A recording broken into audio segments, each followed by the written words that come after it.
today's class, we will be discussing about the religion-motivated resistance movements against colonial domination. In the last video, we had learned about the plague which struck in Hanoi and how rat hunt became an event for collective bargaining. Let us take a look at the topics that we will be discussing in today's class. What were Vietnam's religious beliefs? What was the Scholar Revolution of 1868? What was the Hoa Hoa movement? What was its result? The French wanted to change the way of living of the Vietnamese completely, from the clothes they wore to the education they received and their religion. Now, religion was an important factor in the strengthening of colonial domination, but it also developed ways of resistance.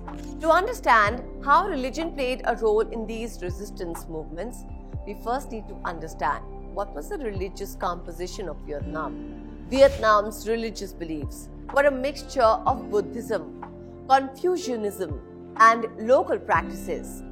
The elites in Vietnam were educated in Chinese and Confucianism, but religious beliefs among the peasantry were shaped by a variety of syncretic traditions that combined Buddhism and local beliefs. With French colonial domination came their religious belief, which was Christianity. The French thought that the Vietnamese had a very high admiration for the supernatural, and they wanted to correct this.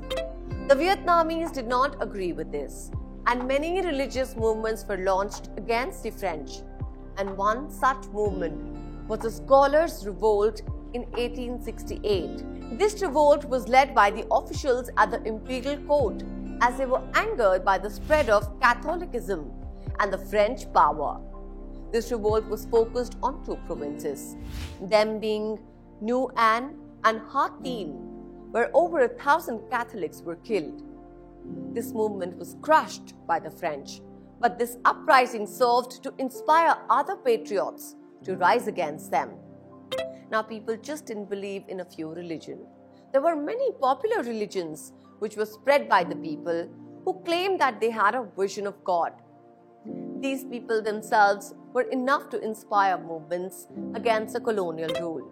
Today, we will be talking about one such movement which grew because of a single man called Huyen Phu So. He was a founder of the Hoa Hoa movement, which began in 1939 in the fertile region of the Mekong Delta. How was it that he gained such popularity? Well, he performed miracles and helped the poor, and he also opposed the sale of child brides, gambling, and the use of alcohol and opium.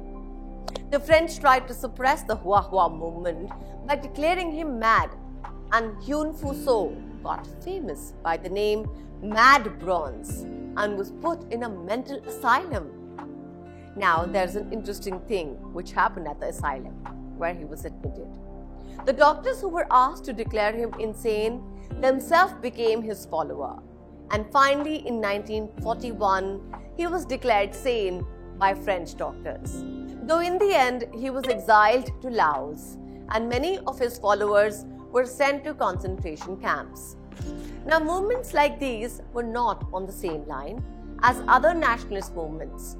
Let me tell you this, that these movements were not really supported by political parties, as the activities of these movements couldn't be controlled or disciplined. But still, the impact these movements had in generating anti-imperialist sentiments could not be ignored. So this was all about how religion played an important role in generating resistance against colonial rule. Let us take a small recap of today. Religion played an important role in motivating people for the resistance against the French. Vietnam's religious beliefs were a mixture of Buddhism, Confucianism, and local practices.